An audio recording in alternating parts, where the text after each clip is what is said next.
Hi. Hi. Today we are going to look at the top 10 light games. Light games. Light games. We'll start with number 10. Jaipur. This is a two-player only game. And it's a set collection. Very clever. Let's have a look what's in the box, shall we? You're collecting diamonds, spices, normal sort of set collection. Some clever little things that if you sell 5 of something, 5 spice, then you get a bonus, like one of these ones, and it can give you like 10 points. So that's very clever. What's that? If you sell a set of 5, or this is a set of 4, you get like a bonus of 4 points, or sometimes 10 points if you sell 5. And there's also a very clever camel mechanic where you trade in your camels to get the stuff you want. Camels. Brilliant game. We love Jaipur. Number 9. Men at Work. This is a balancing game. Very cute, very difficult. At times you have to put these girders out like this, and then you have to balance the workers on like this. These cards, they tell you what to do. So you either have to put out like a girder, or you put out a worker. It gets really difficult when you put these little bricks on the shoulder. So it tells you put a worker out on a red girder, balance a brick on. If it falls, you lose a life. You have 3 lives, and that's it. You're out. Good fun. Don't play after drinking heavily the night before. You might be shaking. And those with big fingers, sausage fingers, they might have some difficulty. I have difficulty. Yeah, it's very delicate. But it's good fun. Men at Work, number 9. Number 8, Arboretum. This is another set collection game. You are collecting trees like this. Beautiful. Purple, my favorite color. So you're making an arboretum, and you make a set like this. And the very clever thing in this game is at the end of the game, say you've got a set of these, right, in your arboretum, and you have the most. If you don't have the highest number still in your hand at the end of the game, you score nothing. So you have to have a good set here, but also you need to have high numbers of the same cards here. So very difficult choices. You have to hang on to cards that you think will stop other people scoring. Ooh, very good. What a clever mechanic. Beautiful cards create your arboretum. Do you know the difference between an arboretum and a botanical garden? No? Botanical garden is plants as well, but arboretum is only trees. I think. Didn't know that. Neither did I. I had to ask someone. Number 7, Sagrada. Another beautiful looking game. Classic. Let's have a look. In this game, you are making stained glass windows in the Sagrada Familia. You're rolling these lovely colored dice, and then you're placing them into your stained glass window. So the purple must go on the purple, the number must go on the number, and as the game goes on, it gets more and more difficult. There are bonuses for doing certain things in the game. Like, for example, like this one, if you get all different colors in one line, then you score 6 points.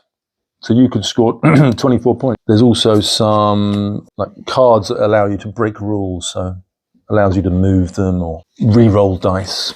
Lovely game. Very difficult solo. Sagrada. That is number 7. Moving on to number 6. We've got Wavelength. What a clever game. Really gets people talking. Conversation, which is what we're really trying to avoid playing board games, aren't we? But in this one, they're interesting conversations. Look at this. So what you do, firstly, secretly, you randomly spin the wheel. Then you look at here, and this is basically a little bit in the middle, right? slightly to the right. And then you have to give your team or it can be collaborative, a clue. So for example, we've got dry and wet. So I have to give a clue that is in the middle almost. So I could say something like sponge, because, sometimes it's dry, right? Sometimes it's wet. But my team don't know, obviously, where it is. So I say sponge, and they have to sort of guess where it is. And they say, oh, yeah, the sponge is kind of sometimes dry, sometimes wet. And then they score no points. But if they put it here, they would score 3 points. Brilliant.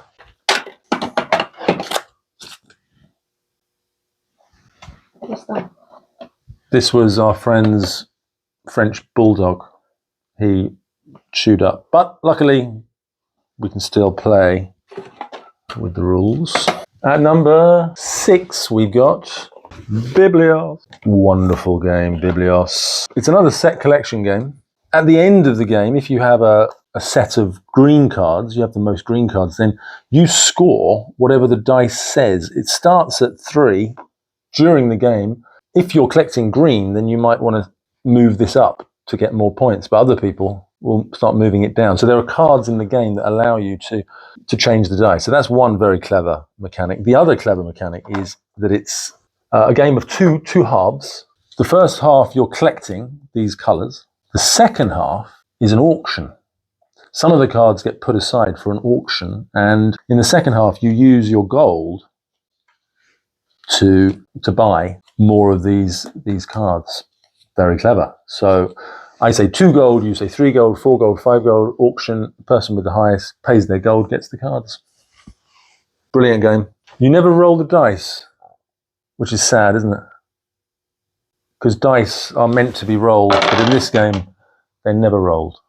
They're just manipulated. Sorry, dice. No rolling for you. We're into the top 5.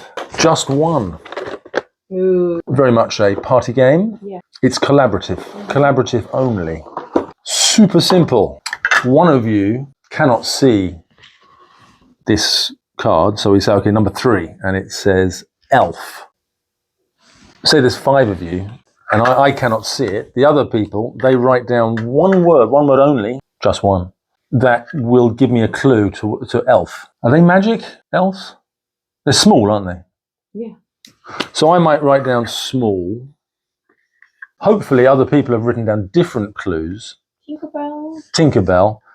If 2 people have the same clue, if 2 people wrote down small, then the person who is guessing doesn't get to see these, and we put them down. So hopefully if there's 5 people playing, there's 4 clue givers, hopefully you get to see 4 clues. But if people have written the same clue, then you don't get to see it. So there's a real good fun when you look and you see, oh no, we got the same one. That's it. And we shouldn't give any sort of hint.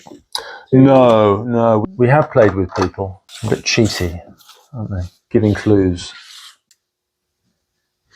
But we like to play by the rules. No speaking once you've given your clue. But no facial expression. No facial expressions. It's only fun, hey. It's not the Olympics. Top 4. No thanks. No thanks. Now this is just a winner with whoever you play with. People often go and buy it once I've played it with them. Again, incredibly simple. The purpose of the game is to have the least points possible. You'll start with a few of these counters, and it is so simple.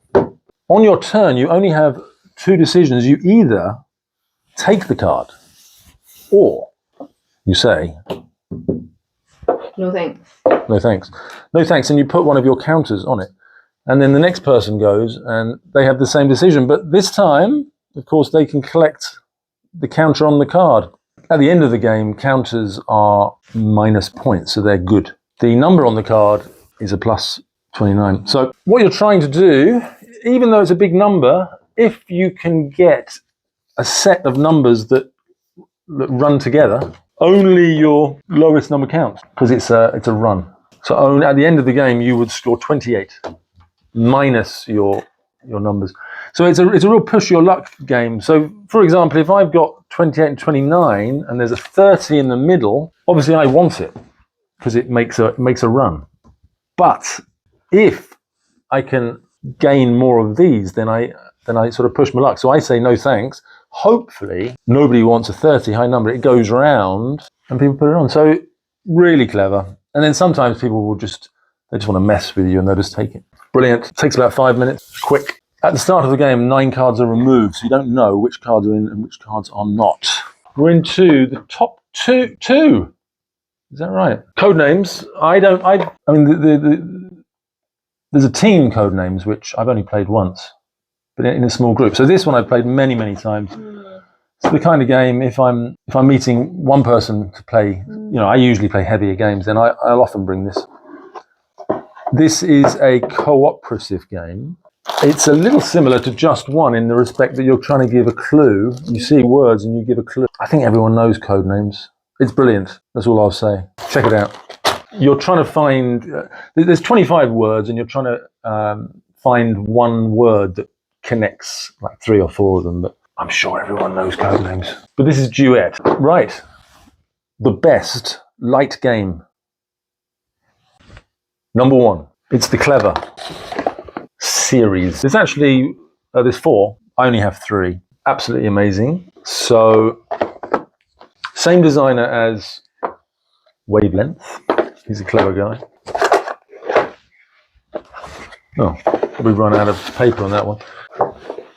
Let's have a look inside. It's dice rolling. This is called a roll and write game. So you're rolling dice and you're writing into your paper. There's a few very clever things here. So you roll your dice. One very clever mechanic is if you take, you might think, 6 is a good number, high number. If you take it, you get 3 rolls in total. If you take it, you lose everything that's lower. Lower than 6. So you often cannot take the best dice, which is very clever. If these were something else, you'd lose them all and then you'd have no dice to roll. So that's very clever. It's very much a chaining game. It's very satisfying. So you fill in one box and it gives you a bonus, and then you fill in another box and you fill another box. Very satisfying, chaining. Also, on your turn, the dice that you put up here, the other person uses. So even on your turn, other people are interested about your dice. We played this series, probably 100 times. Setup is 0. You need a pen. That's what you need. And just start rolling. Great game, great set of series of games. So there we go. That is the top 10 light games, which I generally play heavy games, but great to play if you've got a spare 20 minutes or you don't have time for a longer game. Don't forget to like and subscribe. Thank you very much. Bye.